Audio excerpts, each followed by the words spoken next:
ওকে, এই মুহূর্তে দাঁড়িয়ে আছি আমরা বালি সামার হোটেলে। আর আজকে সকাল সকাল কাস্টমারদের ট্যুর শুরু হয়ে যাচ্ছে, তাই তো সুব্রতদা? আচ্ছা, আমার পার্টনার ব্রাদার বাঙ্কিট, আর হচ্ছে এই যে গাড়ি। তো আমরা এই মুহূর্তে ট্যুরে বেরোচ্ছি সকালে। আজকের ট্যুর হচ্ছে গরুড়া বিষ্ণু কালচারাল পার্ক, দেন হচ্ছে উলুয়াতু বিচ, দেন হচ্ছে পাদাং পাদাং বিচ, উলুয়াতু টেম্পল, এরকম একটা লটস অফ 5-6টা প্লেস নিয়ে আজকে ট্যুর হবে এবং আজকে ঘোরাবে আমাদের ব্রাদার বাঙ্কিট। আর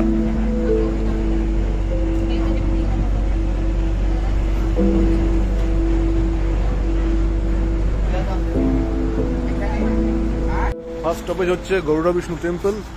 আর এই শাটেলস বাসে আমরা এসেছি, কাস্টমাররা সামনেই আছেন। হ্যালো, গরুড়া বিষ্ণু টেম্পলের আমরা ঢুকেছি আর এই হচ্ছে এন্ট্রান্স, এখান দিয়ে আমরা যাচ্ছি।